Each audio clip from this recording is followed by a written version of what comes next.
Thanks to Auto Navigator from Capital One for sponsoring this video. Shopping for a new set of wheels? In this video, 5 important steps to driving home a great deal on your next vehicle.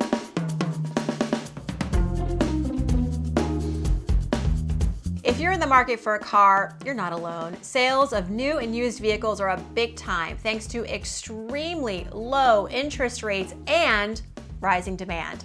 As many of us adapt to our new normal, that may mean a different commute. Goodbye to that daily subway or bus ride, or a need for a new or second vehicle. And while you can't put a price tag on freedom, paying for a car shouldn't break the bank. To help with some insights, I've teamed up with the Auto Navigator from Capital One, a free digital tool and iOS app that helps you find your perfect car and get you pre-qualified for financing, all with no impact to your credit score. More on that tool and how it can help you in a moment. But first, here's my #1 tip, and it has nothing to do with the car you want to buy or your budget. The first tip is to review your credit. Yeah, take a moment to get reacquainted with your credit score. If it's not in the high 700s or greater and you're not in a rush to buy, it might be worth it to take some time to improve your score. Generally, the higher your credit score, the lower your interest rate on your car loan, which can produce a significant amount of savings over time. And here's some intel. According to Bankrate, those with top scores ranging from 781 to 850 are earning rates as low as, get this, 3.65% on a new car and 4.29% on a used car. To improve your score, check your credit report to see areas for improvement or possible mistakes. Often the best way to increase your score is to pay your bills on time and knock down your credit card balances.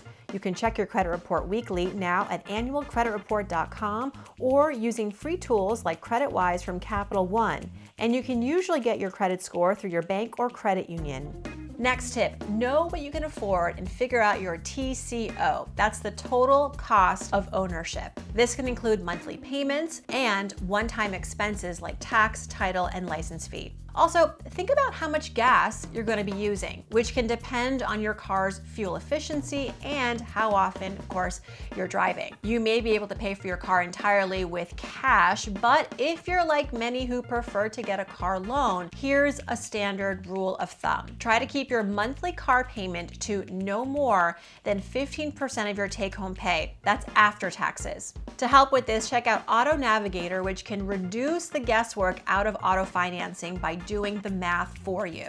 With Auto Navigator, you can pre-qualify to see real rates and payments anytime, anywhere, before the hard credit pull at the dealership. For more, visit CapitalOne.com/cars or download the app. Now, on So Money, my podcast, I recently answered your top auto-related questions with the help of Dave Kong. He's head of marketing and credit for consumer auto finance at Capital One. And from that episode, I've got 3 more tips for shopping for your next car, including weigh the pros and cons of leasing versus buying. The traditional advice in the personal finance industry is that it usually makes more financial sense to buy a car, not lease. Why?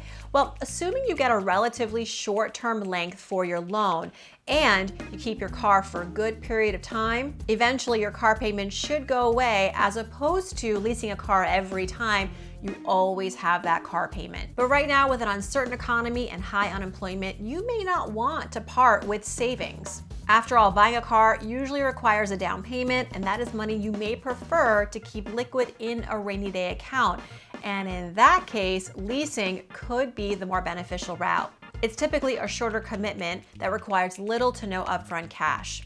All right, tip number 4, if you're not concerned about liquidity and you have enough in savings, a proven great way to save more on your auto financing is to provide a bigger down payment.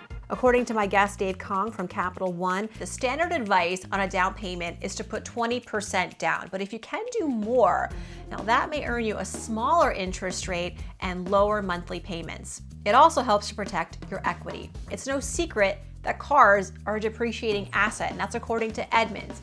They say you can lose up to 25% after the first 5 years of ownership and 11% the moment you drive it off the lot. If you make no down payment or a very low one, and then you add in registration fees, sales tax, and other costs, you may end up owing more than what your car is actually worth. But a larger down payment offsets those initial costs and helps keep your loan above water. And final tip, negotiate. And the process can start even well before you enter the dealership by negotiating online. This is one of my favorite tips.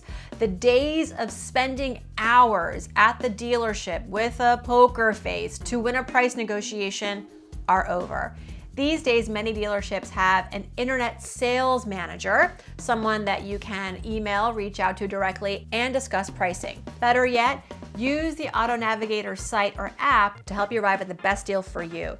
You can see your financing options, find a car, and build your offer before visiting the dealer, all in one place. It's sort of like, I like to say, having a negotiating buddy in the palm of your hands. It's a great way to boost your confidence in what I know can sometimes be an overwhelming experience. And how about you? What are some of your tricks for securing a deal on a dream car? Please leave your comments below. Don't forget to subscribe to this channel and podcast So Money 3 days per week. Thanks for tuning in. Until next time.